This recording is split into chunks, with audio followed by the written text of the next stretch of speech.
आज की जो वीडियो है बहुत ही इंपॉर्टेंट है। फैमिली एक बहुत बड़ा रीजन होता है कि आप जॉब में सक्सेसफुल नहीं होंगे।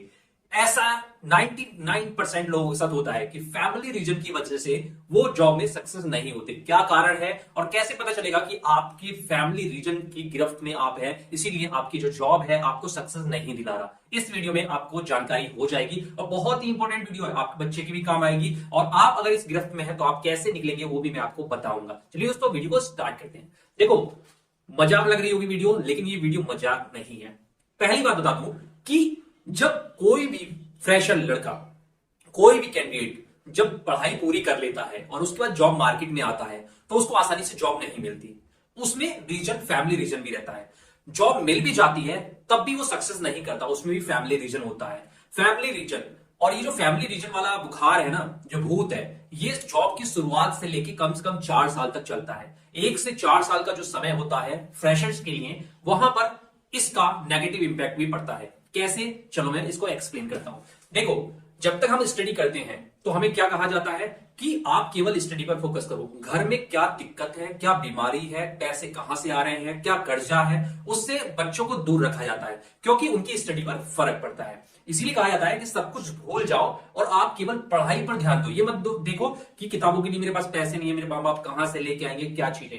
आप केवल अपने कर्म पर फोकस करो और रिजल्ट ही मिलता है। लेकिन ये बात लोग भूल जाते हैं जब जॉब में आते हैं। जॉब में आते हैं, स्टार्टिंग में क्या करेंगे कि जब फ्रेशर होंगे, जब जॉब भी नहीं होगी, तो जो जॉब में नहीं होती है वो लोग क्या करते हैं, अपने घर के आसपास जॉब देखेंगे, अपनी सोसाइटी के आसपास जॉब देखेंगे, अपना कोई रिलेटिव रहता होगा किसी सिटी में, उसके आसपास जॉब देखेंगे। तो उन्होंने अपना जो दायरा है वो कर लिया लिमिटेड, यानी कि उनके पास जो चॉइस है 2-4 जगह की चॉइस है। जबकि जो खुल के खेलता है, यानी कि अपनी फैमिली से मतलब नहीं है, अभी उसको जॉब करनी है, सक्सेस पानी है, वो पूरे इंडिया को बाजार बना देता है। पूरे इंडिया में उसे कहीं भी जॉब मिल जाए वो करेगा, गांव में, देहात में, मेट्रो सिटी में, कहीं भी। और ऐसे लोगों को जैसे ही झट से जॉब मिलती है वो उस लोकेशन में पहुंच जाते हैं और वहां पर मतलब मेंटली पहले से ही प्रिपेयर है कि रोक लेना है, खाना खुद से बनाना है और जॉब करनी है। धीरे धीरे जब तरक्की होगी तब का तब देखा जाएगा। तो वो लोग सक्सेस कर जाते हैं। लेकिन फ्रेशर लोग को अधिकतर जॉब इसलिए भी नहीं मिलती। उनको कॉल करोगे, लोकेशन बताओगे, अगर कॉल करोगे, अगर वो दिल्ली में ही लड़का रहता है तो आप लोकेशन बताओगे कि गुड़गांव में है ये जॉब, गुरुग्राम में जॉब है, तो तुरंत मना कर देगा। कहीं नहीं, मुझे सरिता बिहार में चाहिए, मुझे नागलोई में चाहिए, मुझे धौला कुएं के पास चाहिए, आसपास चाहिए। वो तुरंत ही नेगेटिव हो जाएगा कि मैं इतनी दूर कैसे ट्रैवल करूंगा, कैसे रूम लेके रहूंगा, ये चीजें। ये मैंने एक एग्जांपल बताया। इसीलिए बहुत सारी जॉब नहीं मिलती, और जॉब नहीं मिलती, जब वो जॉब करेगा नहीं तो उसको अपॉर्चुनिटी मिली नहीं, पता नहीं उसमें कौन सी अपॉर्चुनिटी अच्छी थी, कौन सी अच्छी कंपनी थी जो उसके भाग्य बदल देती।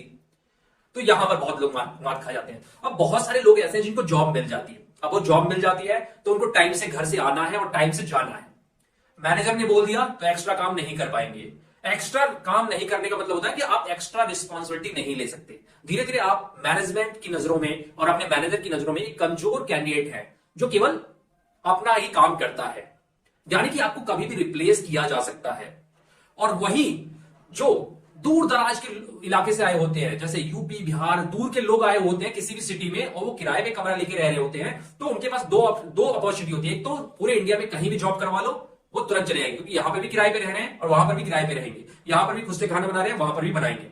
तो एक तो जॉब जल्दी मिल जाती है। दूसरी चीज कि आप उनसे कोई भी एक्स्ट्रा रिस्पॉन्सिबिलिटी दे दो, वो तुरंत निभा देंगे। चाहे आप रिलोकेशन दे दो तुरंत, कि वहां पर कोई कैंडिडेट चला गया है, आपको वहां जाना है, तुरंत चले जाएंगे। लेकिन फैमिली से जुड़े हुए जो लोग होते हैं, नहीं मेरे पिताजी से पूछना, मम्मी से पूछना, बहुत सारी ऐसी फैमिली प्रॉब्लम आती है। अब जैसे जॉब में घर वाले छूट देते हैं, वैसे ही घर वाले आपको मना नहीं करते जॉब करने के लिए। वो भी जॉब में कहते हैं मन से जॉब करो, आप हमारी चिंता छोड़ दो। जब आपकी पोजीशन अच्छी होगी, जब आप अच्छे पैसे कमाओगे, तभी अपने घर वालों की देखभाल कर सकते हो। टाइम से घर जाओगे, टाइम से आओगे, तो वो देखभाल नहीं होती। जब आपके पास मनी रहेगी तब आप अच्छी देखभाल कर सकते हो। और माता पिता ने भी आपको इसलिए पढ़ाया है कि कल को मेरा बच्चा अच्छी पोजीशन पे पहुंचेगा, अच्छा पैसा कमाएगा। और शुरुआत की जॉब में एक से, यानी फ्रेशर का जो 4 साल होता है, 1 से 4 साल, वो बहुत ही डिफिकल्ट होता है। और मैंने देखा 99% लोग की हालत इसीलिए खराब रहती है कि फैमिली से बहुत जुड़ाव होता है, कि मुझे तो किराए में कमरा लेके रहना पड़ेगा, मैं कैसे अप डाउन करूंगा, मेरा तो सारा खर्च हो जाएगा पैसे अप डाउन में, और मैं वहां पे रहता हूं तो मेरे कपड़े कौन धोएगा, ऐसे बहुत सारी चीजें। और ऐसे लोग तरक्की नहीं करते। वहीं 3 साल में कोई मैनेजर बन जाता है और वही 16 साल में मैनेजर नहीं बनता। 16 साल में मैनेजर नहीं बनता, क्योंकि कहीं ना कहीं आपको कुछ चीजें छोड़नी पड़ती हैं। अगर कहीं से कुछ लाभ मिल रहा है तो कहीं से आपको हानि भी सहनी पड़ेगी, इसलिए वो लाभ छोड़ दो और जिस चीज से लाभ लेना चाहते हो उसके पीछे फोकस करो। बहुत सारे कैंडिडेट अपॉर्चुनिटी छोड़ देते हैं दूर की वजह से, ट्रैवलिंग की वजह से, या उनके पास एक्स्ट्रा रिस्पॉन्सिबिलिटी आ जाती है जिसमें टाइम ज्यादा लगता है, तो वो घर पर टाइम से नहीं पहुंच सकते। तो मैंने तो बता दिया कि जॉब में तरक्की कौन करता है। शुरू के 1 से 4 साल दीजिए आप जॉब को, 5 साल दीजिए, जब थोड़ी स्टेबिलिटी आ जाए, थोड़ी आपकी सैलरी अच्छी हो जाए, तब आप एक लोकेशन चूज कर लीजिए कि नहीं मुझे इस एरिया से बाहर नहीं निकलना, यहीं पे रहना है।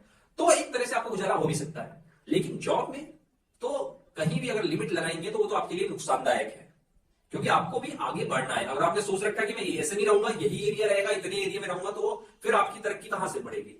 फिर तो आप 20 साल, 25 साल, 30 साल बाद रोते रहोगे कि मुझे 25-30 साल हो गए और मैं आरएसएम नहीं बना, मैं नेशनल सेल्स मैनेजर नहीं बना, मेरे पीछे आए हुए लोग क्या क्या बन गए। उन्होंने कुछ चीजें छोड़ी थी जो आपने नहीं छोड़ी। तय आपको करना है।